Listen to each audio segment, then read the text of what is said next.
नमस्कार दोस्तों, चौथा चरण खत्म हो गया। चौथे चरण के बाद देश के 18 राज्यों में चुनाव भी खत्म हो गए। 380 सीटों पर वोटिंग हो गई है। अब केवल 163 सीटों पर वोटिंग होनी बची है। तो सबसे बड़ा सवाल यह है कि बीजेपी इन 380 सीटों में आखिर कितनी सीटें जीत रही है। बहुमत आ रहा है या फिर मोदी को झोला उठाकर जाना पड़ेगा। तो दोस्तों, चौथा चरण बीजेपी का सबसे मजबूत चरण था और चौथे चरण में देश की जनता ने कमाल कर दिया। जनता के आगे बीजेपी खिसियाई हुई दिखाई दी। हैदराबाद में बीजेपी की प्रत्याशी माधवीलता मुस्लिम महिला वोटरों के बुरखे चेक करती हुई नजर आई। ये देखिए, महिला पुलिसकर्मी मैडम के साथ हैं, फिर भी मैडम मुस्लिम महिलाओं के बुरखे चेक कर रही थी। अब मुझे एक बात समझ में नहीं आती कि जब जब बीजेपी हारती है तो मुस्लिम महिलाओं के बुरखे आखिर क्यों चेक करती है, जब आज तक ऐसा नहीं हुआ कि बुरखे के भीतर किसी संदिग्ध को पकड़ा गया हो। किसी मुस्लिम महिला का बुरखा चेक करने का अधिकार किसी प्रत्याशी को तो नहीं है, किसी पुलिस अधिकारी को भी नहीं है। आईडी चेक करने का अधिकार वोट डलवा रहे बूथ अधिकारी का होता है। प्रधानमंत्री खुद भी किसी की वोटर आईडी चेक नहीं कर सकते। दोस्तों, खिसियानी बिल्ली खंबा नोचती है और हारती हुई भारतीय जनता पार्टी मुस्लिमों पर अपनी खींच निकालती है। तो कुल मिलाकर कहने का मतलब यह है दोस्तों कि ओवैसी ने गोदी मीडिया की प्यारी माधवीलता को बहुत बुरी शिकस्त दी है। आगे बढ़ते हैं। आपने अब तक केवल हवा हवाई सुना होगा कि वोट दिया किसी और को और पर्ची निकली कमल की, लेकिन चौथे चरण में बीजेपी का जनाजा न निकलने पाए, शायद इसकी पूरी व्यवस्था बड़ी माकूल तरीके से कर ली गई थी। यूपी में खीरी की एक सीट पड़ती है। यहां से अमित शाह के जूनियर मंत्री अजय मिश्रा टेनी चुनाव लड़ रहे हैं। उनकी सीट पर वोटर ने शिकायत की। उन्होंने बटन साइकिल की दबाई और पर्ची कमल की निकल आई। और जब हम डालने गए, हमने साइकिल पर बटन दबाई, कमल का फूल का निशान निकल रहा है। हमारे पीछे 3-4 लोग वो भी डाले, वो भी बटन दाब रहे हैं, वोट नहीं पड़ रहा है। ये धांधली करवा रहे हैं प्रशांत पीठासीन अधिकारी गोला। मैं गोला से बोल रहा हूँ, हसरजा बरकाती, मुन्नूगंज मेरा वोट नंबर है, 575 नंबर मेरा वोट है। क्या हो गया आपके साथ? मैंने वोट डालने गई, उसमें सर मैंने वोट डाला, मुझसे घर में बताया गया था जो साइकिल पर देना उसमें साइकिल ही छपके आएगी, उसमें फूल छपके आया सर। मैंने कहा देखिए सर वो फूल छपकर आपकी वोट पल गई, जाइए बाहर बात कीजिए। अब दोस्तों, मध्य प्रदेश चलिए। यहाँ उज्जैन में जब लोग ठोक ठोक कर इंडिया को वोट कर रहे थे तो ये पीठासीन इलेक्शन अधिकारी मैडम लोगों से मोदी को वोट देने की अपीलें कर रही थी। जब ये मैडम बाहर आई और लोगों ने इनसे पूछा तो माफी मांगने लगी, कहने लगी कि कहो तो पैर छू लूं, मुझसे गलती हो गई। दोस्तों, मैडम ने स्वेच्छा से ऐसा किया होगा ऐसा नहीं है। सरकारी पीठासीन अधिकारियों को भी बीजेपी को वोट देने के लिए गिड़गिड़ाना पड़ जाए तो समझिए चौथे चरण में लोगों ने बीजेपी का कैसा मोर बनाया होगा। चलिए आगे बताती हूँ। शाहजहांपुर में वहां भी बीजेपी की हालत बहुत पतली दिखाई दी। यहां तो हद ही हो गई दोस्तों। पुलिस बीजेपी के प्रधान की गाड़ी में घूम रही थी, जी हाँ, और मतदान को प्रभावित कर रही थी। यानी चुनाव में बीजेपी चुनावी ड्यूटी में लगे पुलिस का खर्चा पानी उठा रही है। पुलिस बीजेपी की नौकर बनी दिखाई दे रही थी। हमेशा पुलिस गड़बड़ लोगों को पकड़ती है, लेकिन मोदी के अमृतकाल में यह हो रहा है कि चुनाव में लोग पुलिस को बीजेपी के साथ पकड़ते नजर आए। लोगों ने बीजेपी और पुलिस की मिली भगत पकड़ी तो पुलिस के मुंह से थूक तक नहीं निकला। बेशर्म पुलिस वाले गाड़ी से बाहर तक नहीं निकले। आपने बोला कि नहीं बोला? सॉरी बोला ना, मैंने बोला तो सॉरी, कान पकड़ के सॉरी बोल रही हूँ। तो काहे के लिए बोला फिर आपने? अरे बाबा सॉरी बोल रही हूँ, दादा मैं तेरे पैर पकड़ लूँ? पैर वगैरह मत पकड़ो। ऐसा कुछ भी नहीं है हमारे मन में भी नहीं। आप हट जाओ, हम लोगों आप तो हमको आप चाहिए नहीं यहाँ पे दिन भर।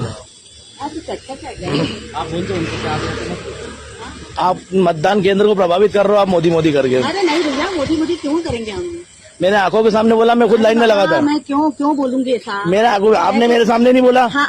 मैं खुद लाइन में लगा हुआ था। अरे बाबा सुनो तो सही, बोला कि नहीं बोला आपने बताओ। अरे बाबा गलती हो गई ना, वो भाई सहज निकला है, कोई हमारे को कोई किसी की कैंपेनिंग थोड़ी करनी है। फर्रुखाबाद में अलीगंज विधानसभा के अंदर बूथ नंबर 349 पर गांव के लोग वोट डालने के लिए पहुंचे तो उनसे प्रशासन के लोगों ने आधार कार्ड और पर्ची ले ली और उनसे कहा कि बाद में आना। और जब ये लोग बाद में वोट डालने पहुंचे तो इन्हें भगा दिया गया, वोट डालने नहीं दिया गया। मुझसे कागज ले लिए, फॉर्म ले लिया और आधार कार्ड ले लिया और फोटो ले लिया और कह दिया आप तुम जाइए 12 बजे बाद आना।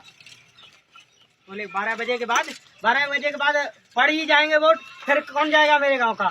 कितने वोट हैं आपके गांव के? 350 वोट होंगे, 350 वोट होंगे।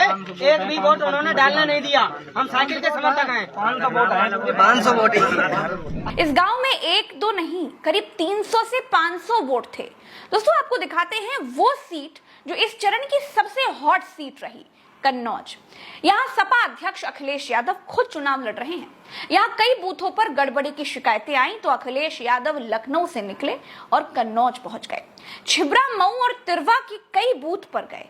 इसी कन्नौज में चुनाव के बीच मौजूदा सांसद सुब्रत पाठक के भाई समीर पाठक उर्फ छोटू ने खुली गुंडाई की, गालियां दी और पुलिस चुपचाप सांसद जी के भाई का तांडव देखती रही। क्या है मारो वाले जो है तुम्हारा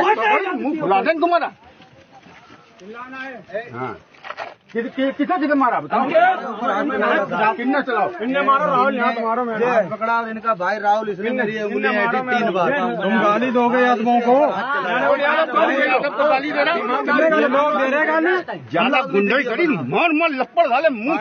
मैं एडवोकेट भी हूँ। कोई नहीं, तुम जय।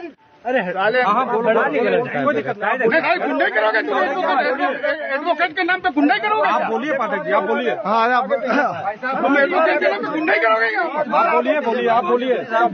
लाइव चल रहा है, सब लाइव चलाओ। हमारे सब लाइव चल रहा है, सब लाइव चल रहा है। प्रशासन आप लोग रोकना मत, बिल्कुल इस तरह गाली गलौज सब होने दो आप। हाँ ठीक है। कन्नौज में ही बीजेपी के लोग पुलिस अधिकारी को चुपचाप जो हो रहा है वो देखने की धमकी दे गए और पुलिस वाले को मारने की धमकी दे गए। सुनिए जरा। कह के आए कि एजेंट है कि नहीं है? शांति से यहाँ पे देखो, चौधरी इधर हो, समझो बीच में नहीं हो।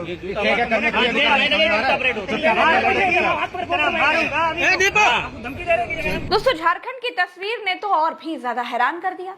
यहाँ एक लोकसभा सीट है सिंहभूम। इस सीट पर बीजेपी ने मोदी की फोटो लगी हुई पर्चियां बांटी। ये पर्चियां लेकर वोट डालने जा रहे थे लोग। अब आप पूछेंगे, हे भगवान, चौथे चरण का चुनाव इस तरह से हुआ तो चुनाव आयोग कहाँ था?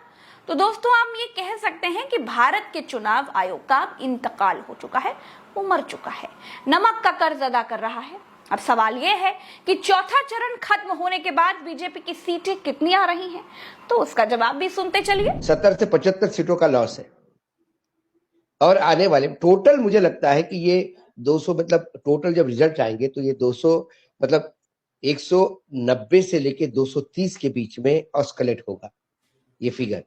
यदि हम देख रहे हैं कई जगह जनता चुनाव लड़ रही है, by and large common factor इस चुनाव में जो देखने को मिला वो महंगाई और बेरोजगारी। दोस्तों वरिष्ठ पत्रकार क्या कहते हैं आपने वो समझा, वोटिंग के समय जो हुआ आपने वो देखा, तो परेशान कौन है बताइए? आपने क्या देखा? जलाया हुआ कौन है? क्या आपको बीजेपी का 400 सीटों वाला माहौल कहीं दिखाई दिया? तो अब आप कमेंट में बताइएगा कि चौथा चरण बीजेपी के लिए आखिर कैसा रहा। चौथे चरण से बीजेपी को सत्ता से बाहर जाने का डर दिखाई दिया। चौथा चरण बीजेपी के लिए सबसे मजबूत माना जा रहा था, लेकिन यही चौथे चरण में बीजेपी बिल्कुल पंचर होती हुई नजर आई। अब केवल 163 सीटों पर चुनाव होना बाकी है। इस वीडियो में फिलहाल के लिए तो इतना ही। हम चलते हैं। राम राम, दुआ सलाम, जय हिंद।